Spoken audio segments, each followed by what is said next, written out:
ఉన్న బంగారాన్ని విడిపించి ఆ రోజు ఆన్లైన్ రేటుకే మేము కొంటాం. Sharma gold company. నమస్తే, వెల్కమ్ టు సుమన్ టీవీ. నేను మీ యామ్ని.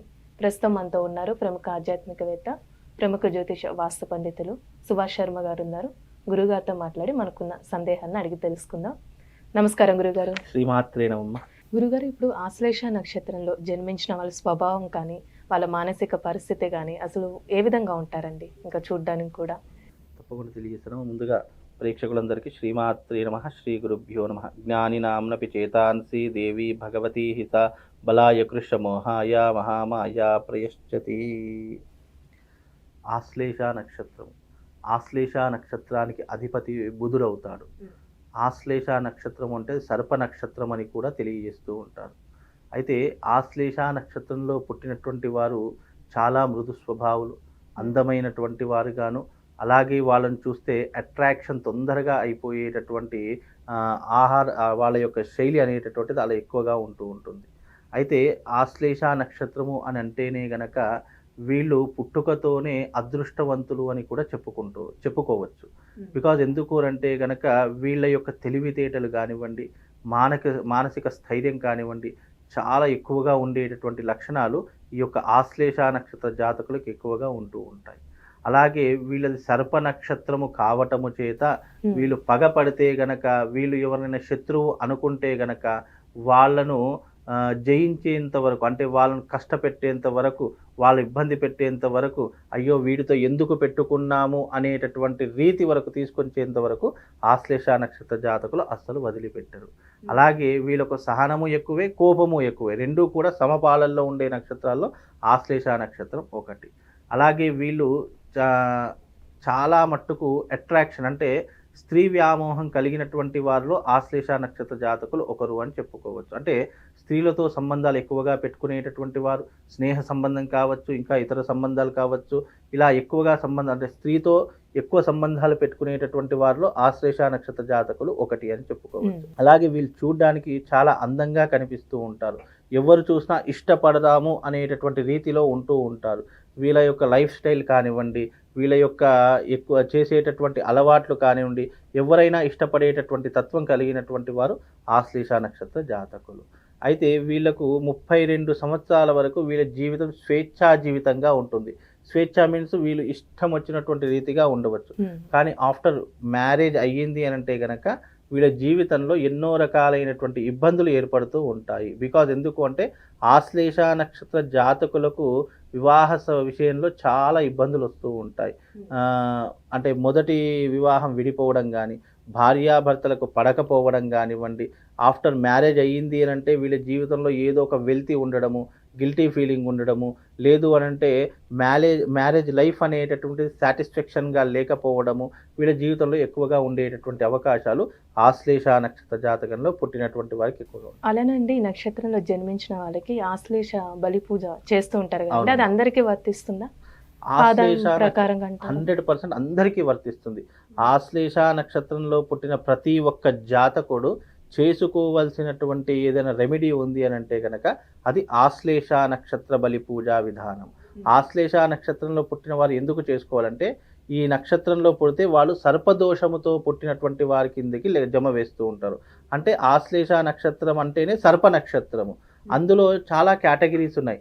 ఆశ్లేష నక్షత్రం అయి ఉండి సర్పదోషము ఉంటే కనుక దానికి సర్ప బలి చేయించాలి. అలాగే ఆశ్లేష నక్షత్రంలో పుట్టి ఉండి కాలసర్పదోషం ఉంటే గనక గోదావరి నదీ తీర ప్రవాహ ప్రాంతంలో వాళ్ళ కాలసర్పదోష శాంతి చేయించుకోవాలి. అలాగే ఆశ్లేష నక్షత్రమై ఉండి రాహుకేతు మధ్యలో మిగతా గ్రహాలన్నీ బంధించబడి ఉంటే గనక వాళ్ళకు ఈ యొక్క ఆశ్లేష నక్షత్ర బలి అనేటటువంటిది చేయించాలి. అంటే దీనికి ప్రధానమైనటువంటిది ఆశ్లేష నక్షత్రంలో ఎవరైనా జన్మించినటువంటి వారు ఉంటే గనక వాళ్ళు జీవిత కాలంలో తప్పకుండా ఆశ్లేష బలి ఒక్కసారి చేయించుకోవాలి. అలా చేస్తేనే వాళ్ళు చేసినటువంటి పూర్వజన్మ పాపము కానివ్వండి, ఈ జన్మలో అనుభవించేటటువంటి వ్యాధి పీడలు కానివ్వండి, లేదు అంటే డబ్బుకు సంబంధించినటువంటి ఇబ్బందులు కానివ్వండి, తొలగిపోయేటటువంటి అవకాశాలు ఆశ్లేష నక్షత్ర బలి ద్వారా కలుగుతాయి. ముఖ్యంగా ఆశ్లేష నక్షత్రంలో పుట్టినటువంటి వారికి ప్లస్ పాయింట్స్ ఏంటంటే, రూపవంతులు, మంచివాళ్ళు, అలాగే ఎలాంటి విషయాన్నైనా ఇట్టే సాధించేటటువంటి వ్యక్తులలో ఆశ్లేష నక్షత్రం వాళ్ళు ఎక్కువగా ఉంటూ ఉంటారు. వాళ్ళ మాటలతో మెస్మరైజ్ చేసేస్తూ ఉంటారు. వాళ్ళ పని సాధించుకోవడం కోసము ఎవరిని ఎంత మభ్యపెట్టాలో, ఎంత ఊహాలోకంలో తీసుకెళ్లాలో, ఎంత మెట్లెక్కాలో అంతవరకు ఎక్కిస్తూ ఉంటారు. వన్స్ వాళ్ళ పని అయిపోయింది అని అంటే కనుక వాళ్ళ కంటికి కూడా ఎవరు కనిపించరు. అలాంటి స్థితిలో ఈ ఆశ్లేష నక్షత్రం వాళ్ళు ఎక్కువగా ఉంటూ ఉంటారు. అంటే ఈ క్రోధినామ సంవత్సరంలో ఏ విధంగా ఉండొచ్చండి ఆశ్లేష నక్షత్రం? క్రోధినామ సంవత్సరంలో ఆశ్లేష నక్షత్రం కర్కాటక రాశి అవుతుంది. కర్కాటక రాశికి చంద్రుడు అధిపతి కాబట్టి ఈ కర్కాటక రాశి వారికి రాబోయేటటువంటి క్రోధినామ సంవత్సరము కొద్దిగా ఇబ్బంది ఉంది అని చెప్పుకోవచ్చు. గురువు మంచి స్థానంలో లేడు కనుక మంచి స్థానంలో లేడు కాబట్టి ఈ యొక్క కర్కాటక రాశి వారు ఎవరైతే ఉన్నారో కాస్త జాగ్రత్తగా ఉండడం ఇప్పుడు నేర్చుకోవాలి. అలాగే వీళ్ళు డబ్బు విషయంలో కానీ ఆర్థిక విషయంలో చాలా జాగ్రత్త వహించాలి. గుడ్డిగా ఎవరిని కూడా నమ్మకూడదు. ఎవరినైనా నమ్మారనుకోండి తప్పకుండా వీళ్ళు మోసపోయేటటువంటి అవకాశాలు ఎక్కువగా ఉంటాయి. డబ్బులు ఎవరికి పడితే వాళ్ళకి ఇవ్వకూడదు. దానికి జమానతు, షూరిటీ లేదంటే ప్రాపర్టీ షూరిటీ పెట్టుకొని ట్రాన్సాక్షన్స్ అనేటివి చేసుకోవచ్చు. కానీ అయ్యో పాపం అని చెప్పేసి ఎవరి మీద జాలి పడ్డామా ఆ జాలి కాస్త వీళ్ళకు అంటుకొని వాళ్ళ దారిద్ర్యం వీళ్ళకు అంటుకుంటుంది, వీళ్ళ అదృష్టం వాళ్ళకు అంటుకుంటుంది. అంతటి ఇబ్బంది ఉన్నటువంటి నక్షత్రం ఆశ్లేష నక్షత్రం. కనుక ఆశ్లేష నక్షత్రము అంటేనే ఉత్కృష్టమైనటువంటి నక్షత్రం అని నక్షత్రాలలో పేరు.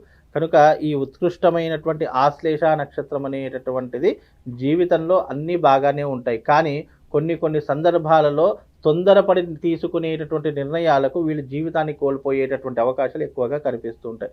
అలాగే ఆశ్లేష నక్షత్రంలో పుట్టినటువంటి వారు ఎవరి మాట వినరు. ముఖ్యంగా తల్లిదండ్రులు కానీ వాళ్ళు స్వేచ్ఛగా బ్రతకాలి, నా కాళ్ళ మీద నేను బ్రతకాలి, లేదా నాకు ఉన్నటువంటి నాలెడ్జ్లో నేను ఏదైనా సాధించగలను అనేటటువంటి ఆలోచనలు ఎక్కువగా ఉంటాయి. కొన్నిసార్లు అవి అతిగా మారిపోయి వీళ్ళ గతి తప్పేటటువంటి అవకాశాలు ఎక్కువగా ఆశ్లేష నక్షత్ర జాతకులకు ఉంటుంది. కనుక అలానే వీళ్ళకి కలిసి వచ్చే నక్షత్రాలు ఏంటండి వివాహ విషయానికి వస్తే? ఆశ్లేష నక్షత్రానికి శుభతారలు అనేటటువంటివి చాలా తక్కువ స్థాయిలో ఉంటాయి. 4-5 నక్షత్రాలు ఉంటాయి. అంతకు మించి ఆ అమ్మాయికి కానీ అబ్బాయికి. ఆశ్లేష నక్షత్రంలో పుట్టినటువంటి జాతకులకు మఘా నక్షత్రం ఒకటి, ఉత్తరా నక్షత్రము, చిత్తా నక్షత్రము, మూలా నక్షత్రము, ఉత్తరాషాఢ, ధనిష్ట ఈ నక్షత్రాలు వీళ్ళ జీవితంలో కలిసి వచ్చేటటువంటి నక్షత్రాలు. ఇక మిగతా నక్షత్రాలన్నీ కూడా దీనికి వ్యతిరేకమైనటువంటి నక్షత్రాలే. వీళ్ళు ఎవరితో కూడా తొందరగా ఇమ్మడలేరు, అంటే అడ్జస్ట్మెంట్ కాలేరు. ఎందుకు అనంటే బికాజ్ వీళ్ళ యొక్క లైఫ్ స్టైల్ కానీ వీళ్ళ ఆలోచన తీరు కానీ పక్కకి ఎవరైనా ఉన్నా కానీ వాళ్ళ గురించి పట్టించుకోరు. వీళ్ళ ఆలోచనలో వీళ్ళే ఉంటారు. కనుక ఈ ఆశ్లేష నక్షత్ర జాతకులు ఎవరైతే ఉన్నారో వాళ్ళు వీలైనంత వరకు ఆశ్లేష బలి పూజను చేయించుకోండి. అది ఎవ్రీ మంత్ ఆశ్లేష నక్షత్రం వస్తుంది. ఎప్పుడైతే ఆశ్లేష నక్షత్రం వస్తుందో ఆ టైంలో ఆశ్లేష బలి పూజలు అనేటటువంటివి జరుగుతాయి. కనుక ఈ ఆశ్లేష నక్షత్రంలో జన్మించిన ప్రతి ఒక్కరూ కూడా తమ జీవిత కాలంలో ఒకసారైనా చేసుకునేటటువంటిది ఆశ్లేష బలి పూజా విధానము. ఈ రెమెడీ ఒక్కటి చేసుకోండి, మీ జీవితం అంతా కూడా హ్యాపీగా ఉంటుందండి. అలానే వీళ్ళు కలిసి వచ్చే రంగు కానీ నెంబరు ఎలాంటి దైవాన్ని ఆరాధిస్తే మంచిదండి? వీళ్ళకు అదృష్ట రంగు వచ్చేసి గోల్డ్ కలర్ ఒకటి, వైట్ కలర్ ఒకటి. ఈ రెండు అదృష్టమైనటువంటి రంగులు వీళ్ళకు. అలాగే వీళ్ళకు అదృష్ట సంఖ్యలు వచ్చేసి 2, 3, 5 ఈ 3 కూడా వాళ్ళకు కలిసి వచ్చేటటువంటి సంఖ్యలు.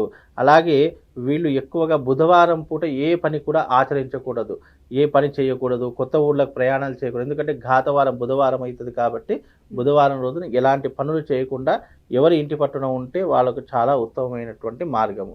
అలాగే ఈ ఆశ్లేష నక్షత్రం అనేటటువంటి ఉత్కృష్టమైనటువంటి నక్షత్రం కాబట్టి ఈ నక్షత్రంలో ఎవరైనా జన్మించిన వారు పుట్టిన వారు ఉంటే తమ జీవితకాలంలో ఒక్కసారి వయసుతో సంబంధం లేదు, మళ్ళీ దానికి ఏ వయసు అయినా సరే తమ జీవితకాలం బ్రతికి ఉన్నాము ఆశ్లేష నక్షత్రం వాళ్ళు అంటే తప్పకుండా మీరు వెళ్ళి ఆశ్లేష బలి పూజలు చేయించుకోండి. ఆశ్లేష బలి అనేటటువంటిది ఆ నక్షత్రంలో పుట్టిన పిల్లవాడి దగ్గర నుండి పండు ముసలి వరకు ఎవరైనా చేసుకోవాలి.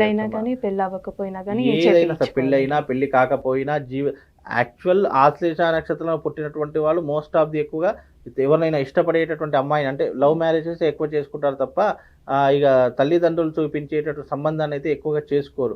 రాబోయేటటువంటి జనరేషన్లో కూడా ఆశ్లేష నక్షత్రం అంటే వీళ్ళు తప్పకుండా ఎవరినైనా ఇష్టపడేటటువంటి లక్షణం. అది కూడా ఎలా ఉంటుంది, ఒక్కరిని ఇష్టపడడు, 2, 3, 4 ఇష్టపడతాడు. అందులో దైవానుగ్రహంతో ఒక్కరిని సెలెక్ట్ చేసుకొని ఆ రకమైనటువంటి విధానాన్ని అలవాటు చేసుకుని ఎవరినైనా ఒక్కరిని మాత్రం వివాహం చేసుకుంటారు.